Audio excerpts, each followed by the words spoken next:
and have our plenary discussion. When the committee started talking about what we wanted to have in this plenary, we had all sorts of ideas. One thought was to do climate change, although it seems like every conference I've been to in the last 10 years has certainly been climate change. But we as an organization have to work out on the ground. And two of the things that really affect how we work is water and fire. And those are exacerbated by climate change. So that's where we came up with the title of the plenary, Ecosystem Thresholds, Fire, Water, and Climate. You know, it's in evidence here in the past couple of years with our large fires. We've had the Wallow Fire. Just this past year, the largest fire in New Mexico, the Whitewater Baldy Fire. So these things are affecting the landscape, and they're affecting the way we have to do research and do management. So we thought we'd put a group together to give us some ideas of what's gone on in the past, what's going on now, and what might be a way to go on in the future. So with that, we'll move right into our first speaker. We have Jim Lane scheduled. Unfortunately, February is not a good time to have the Director of Fish and Game come here. People in Santa Fe seem to want to keep him around. So he has allowed RJ, given us RJ Kirkpatrick on loan, although I'm told RJ has to get back to the roundhouse right after this, I believe, right?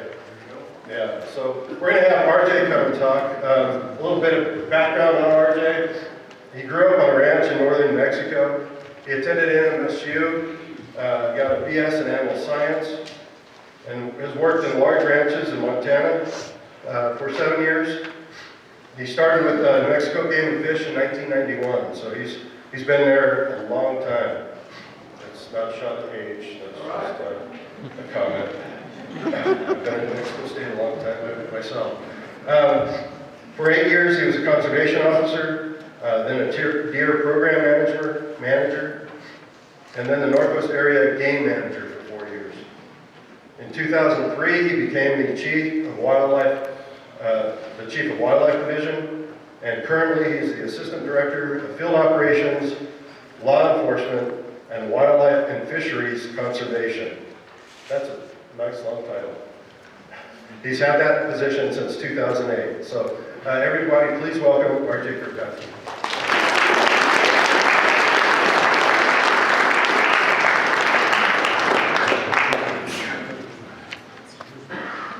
Thanks, Ken. I appreciate it. Welcome, everybody. It's super good to see so many people interested in wildlife, fish, and habitat, and a variety of issues. As Ken said, Jim couldn't make it. It's unfortunate for you guys. I'm not a great speech giver. Never have been. I do like to talk, but I'm not much of a speech giver. So what I'm going to try to do this morning is just kind of real quickly give you a little bit of a perspective that will hopefully stimulate some more conversation around fire, water, and climate, at least from my perspective and more our agency's perspective. You talk about these thresholds and these precipitous cliffs that are happening not only across the West with regards to habitat, but our federal government and their money issues. I guess I'd suggest that in your conversations and in your thought, you might want to think a little bit about there's another precipitous cliff that is fast approaching us, and we may actually be already falling off of it. We've known it's been coming for a long time. And that's the failure to really do anything, especially in the state of New Mexico, but probably across a lot of the West with regards to the horrible issues that we're dealing now with, catastrophic fires, water wars, which are ever present, and probably still today a little bit unknown climate change impacts the state of New Mexico. I kind of couch this, I have this conversation a lot, I have for quite a few years. We can do a couple of things. We can watch and study what goes on, or we can actually do something about it. And so I guess the point of my discussion this morning is as you guys talk about these issues, talk about research, talk about a lot of different things, I think that there ought to be a piece of that conversation that has to do with we really ought to do something instead of standing around and watching it go by. For years and years during my career, especially over the last 6-8 years, where I've become a little less naive maybe about how natural resource management goes and the politics and the money associated with it. You know, we can fret and quarrel and quibble and go to meetings and go to webinars and go to workshops, and we can keep doing that stuff from now till the cows come home. But the reality of it is there's some pretty darn good sound science behind things that probably need to be done today with regards to especially timber management in the state of New Mexico. You know, we all drive, all of us live in New Mexico, we drive or fly or walk, or occasionally some of us ride a mule or a horse. Still riding mules, Dave? Gave it up? Okay. And we've been doing this for years. We've been walking by an exponentially increasing problem with the lack of timber management in the state of New Mexico. Mixicon encroachment at high elevations choking out aspen, which has a significant impact on whatever water does fall, us being able to capture it into springs, into aquifers, into downstream flow. We're not doing anything about it. Aspen's going away at an ever-increasing rate. Timber's encroaching at an ever-increasing rate. Come off the side of the hill, Ponderosa pines, same issues throughout the state of New Mexico. Come off the hill a little further, PJ. We're really not doing anything meaningful about it, and I guess from the department's perspective here over the last few years, as we've developed a little bit of significant funding opportunity to deal with those kinds of things, we're more and more frustrated, and I think everybody in this room should be more and more frustrated and probably more and more focused at, we really got to do something about this. The time has passed, and what little time is left is probably now. I won't berate Bobby and the Forest Service, but the Forest Service in the state of New Mexico does have management control a lot of our higher elevation kinds of country.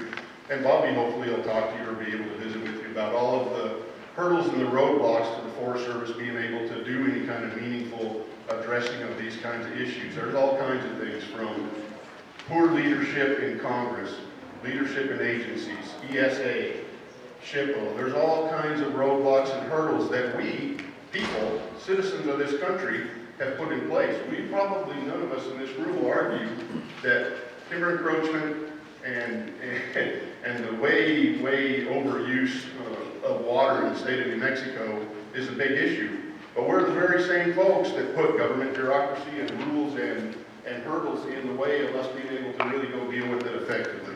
And so that might be a valuable thing for you folks to talk about. Water.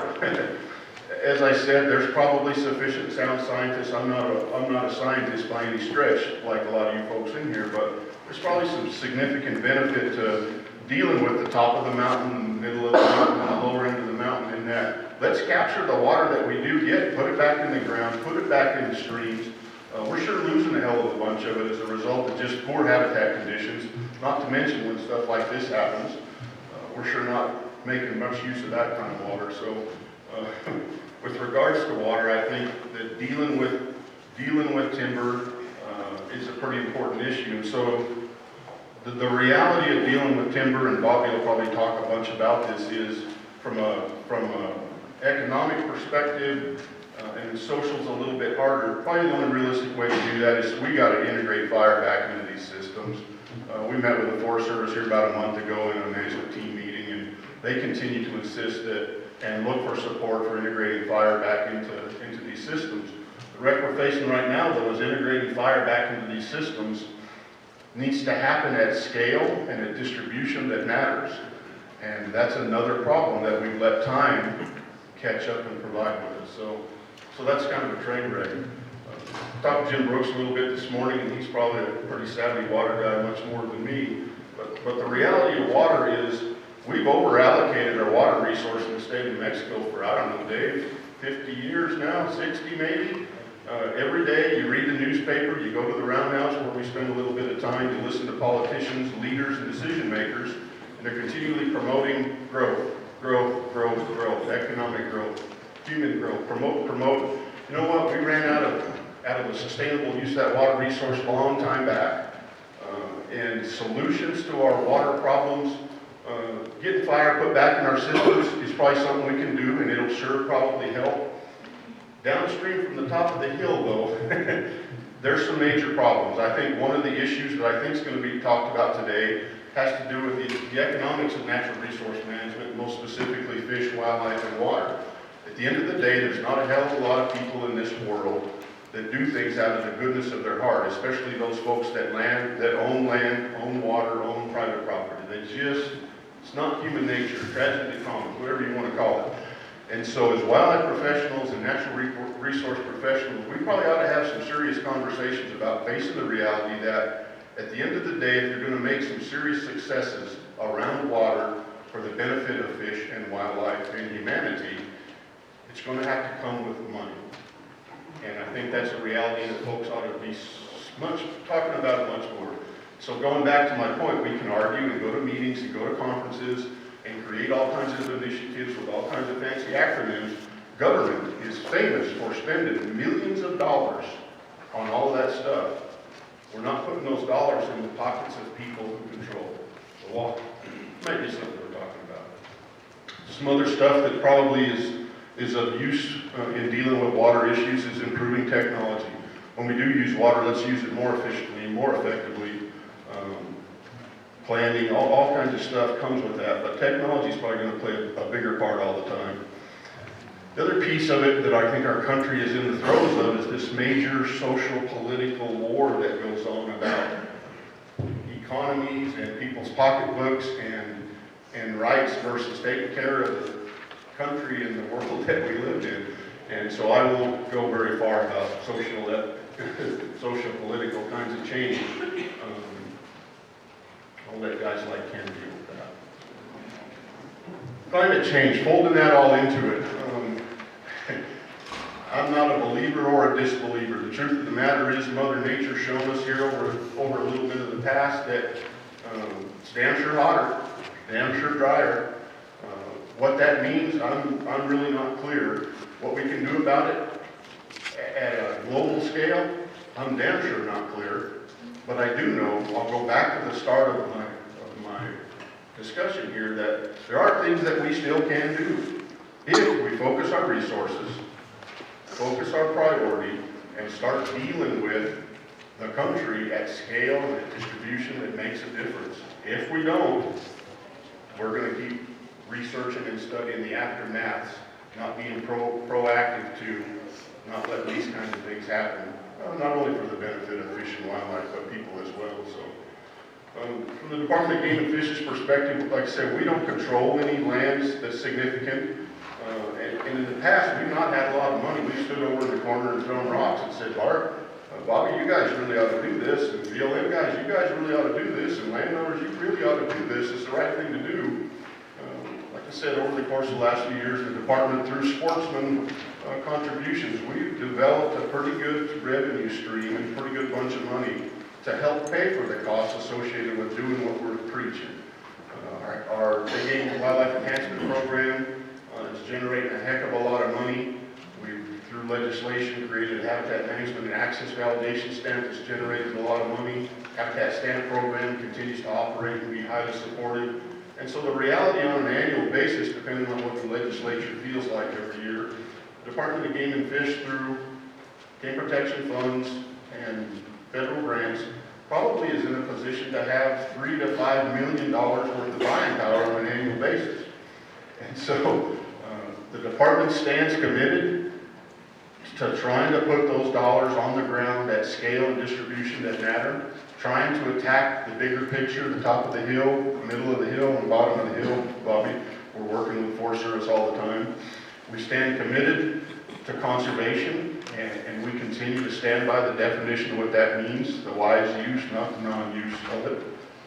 And we stand committed to working with anybody that wants to act instead of watch. How's that? Super. Thank you guys so much.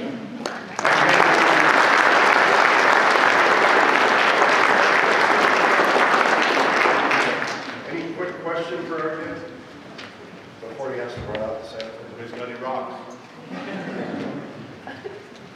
Thank you, RJ. I'm not that young, but I need to show this because National keeps saying we need to get into social media, and I forgot about this earlier. So if you are a Twitter person, a tweeter, or a twit, and I believe the term is #Jam 2013. Showing my age and my nephews in the back, and tell me a little better. And then if you also want to post on our Facebook page, post pictures and everything. I do caution, I have a 15-year-old son. I know sometimes some people put inappropriate things on Facebook. Don't do that. Okay. I know I didn't have to say that. Not after seeing you guys last night. The next speaker we have, the older I get, I can't multitask. The next speaker that we have is from the Forest Service. Bobby Barrera, who is the Deputy Director of Wildlife, Fish, and Rare Plants Program in Region 3. Bobby received her Bachelor's of Science and Master's degree in Wildlife Ecology and Management from Michigan State University. She has worked for both state and federal agencies throughout her 25-year career, including the Department of Natural Resources for the states of Wisconsin and Michigan, and the U.S. Fish and Wildlife Service and the U.S. Forest Service in the Midwest, Pacific Northwest, and the Southwest United States. She has worked on a diversity of controversial issues and species and has an extensive experience with endangered species conservation and management and the Endangered Species Act. And she is currently, as I said, the Deputy Director. So please join with me in welcoming Bobby Barrera.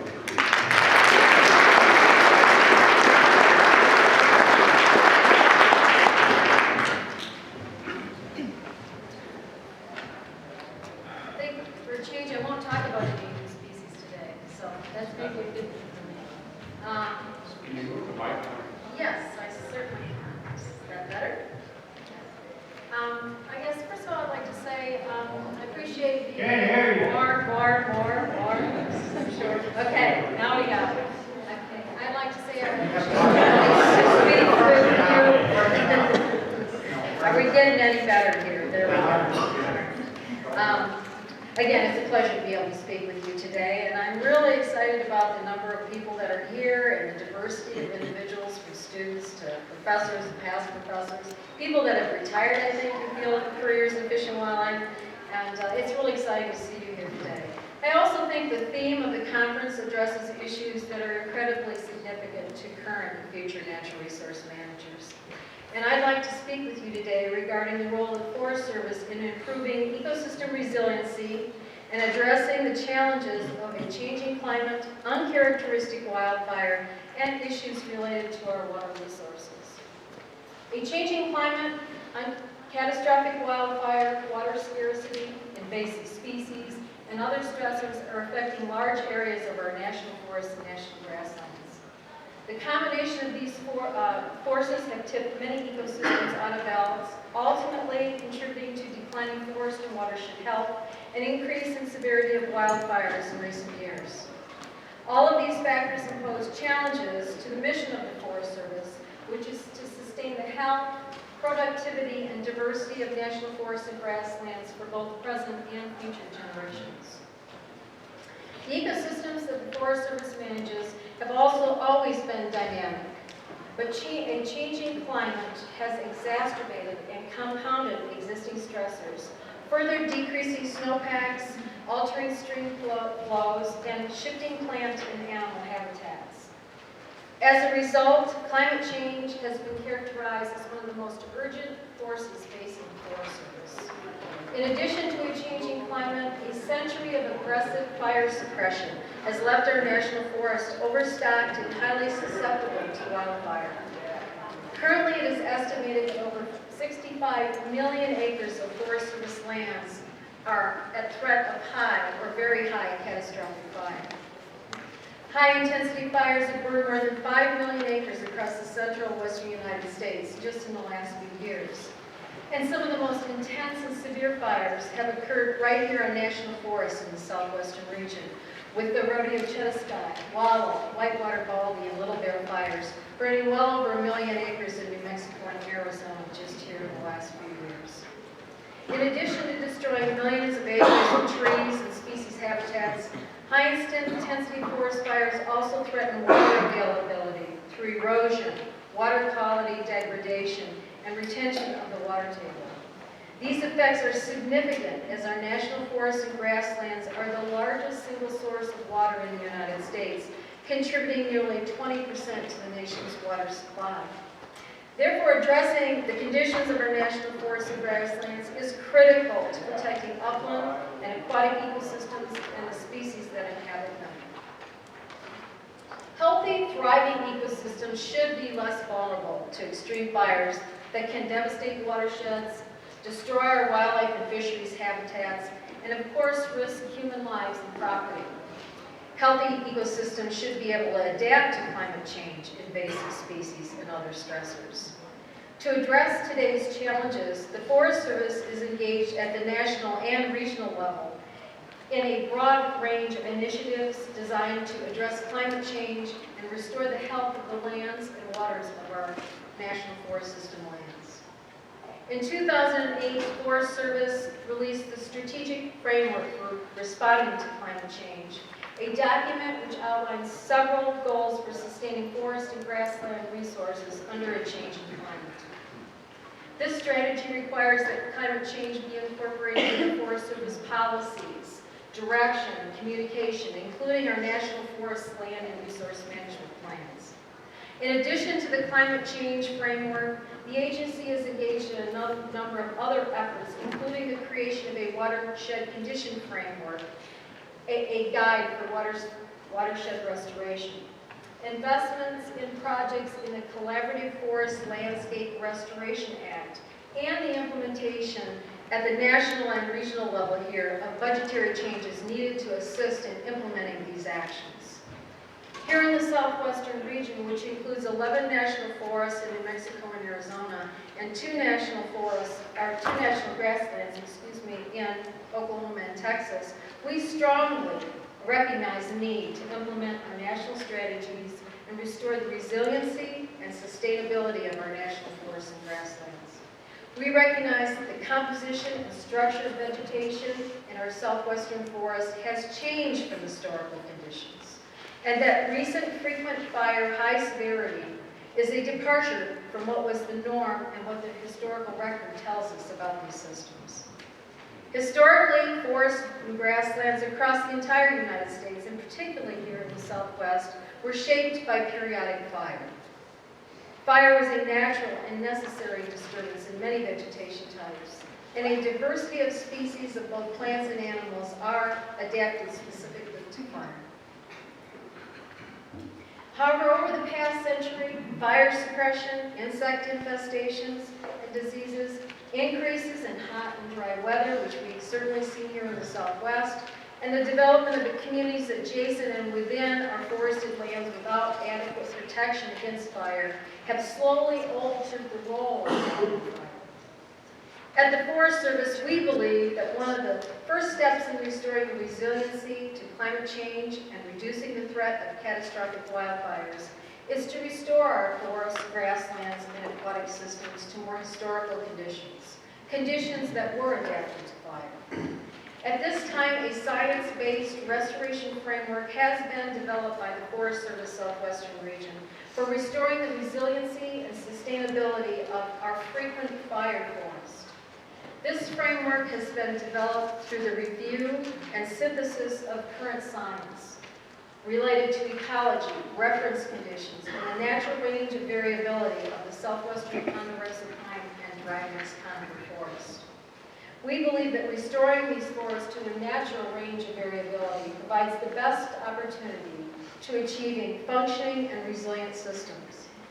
Understanding historical conditions provides a scientific basis for restoring the composition and structure of forests and the ecological processes that operated in them prior to Euro-American influences on them.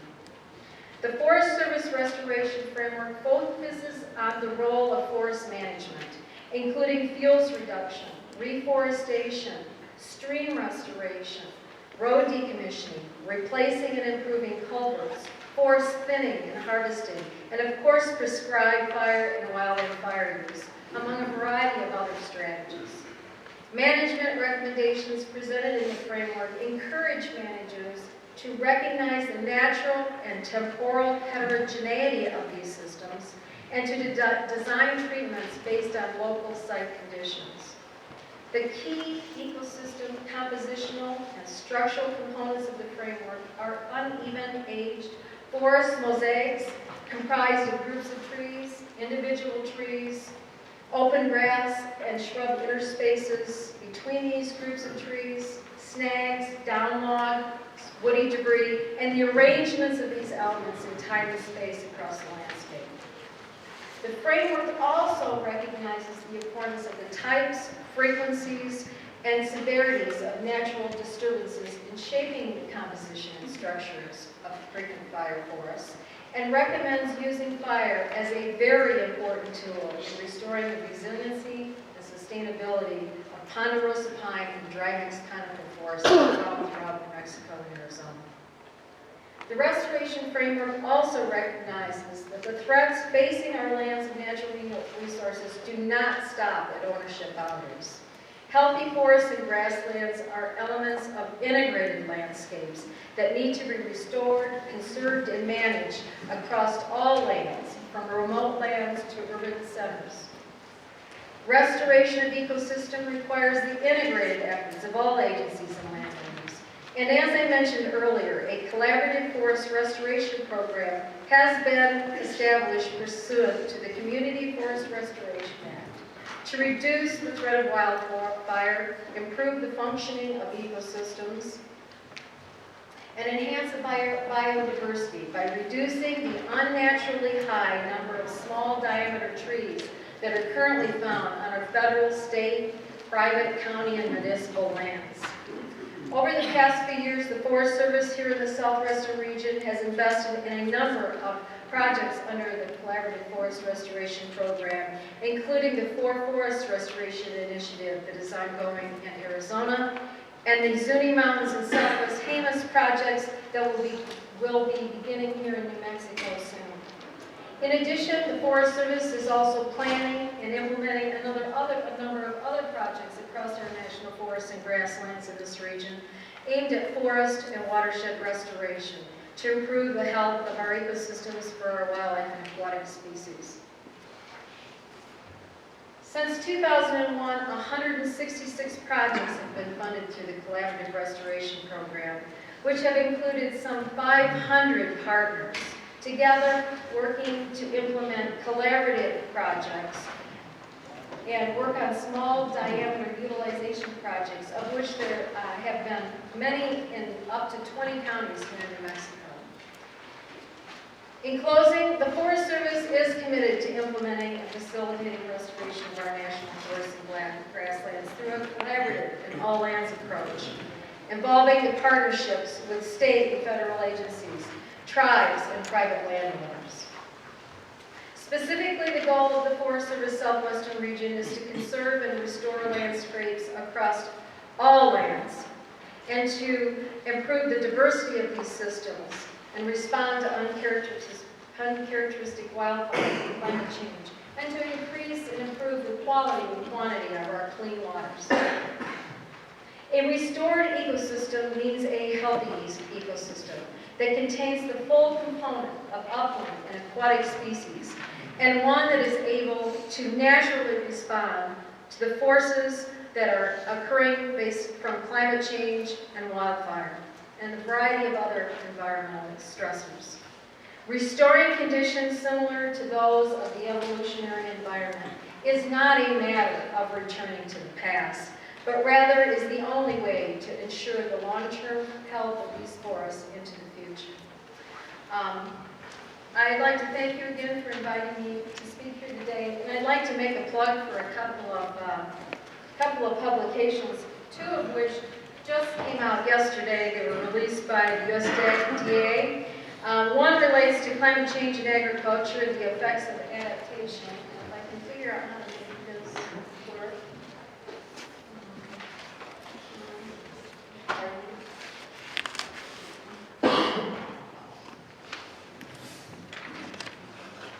There we go.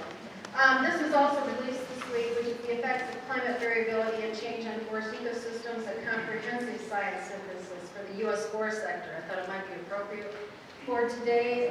There's a website if you're interested in that. Those are hot off the press. And another thing that here in the Southwestern region, the folks that I'm working with in the regional office, along with a number of scientists from universities and the Rocky Mountain Research Station, will be publishing a general technical report, or a GTR, sometime here late spring, early summer, entitled Restoring Resiliency and Sustainability of Frequent Fire Forests in the Southwestern United States, a Science-Based Framework, which goes into great detail about the framework I briefly discussed today, and has a tremendous body of science that supports the approach we're trying to take here in our Ponderosa Time and Dry Creek County Forest. So I will be here the rest of the day. If anybody would like to talk to me about anything I've mentioned this morning, I'd be glad to answer any questions or talk with you at that time.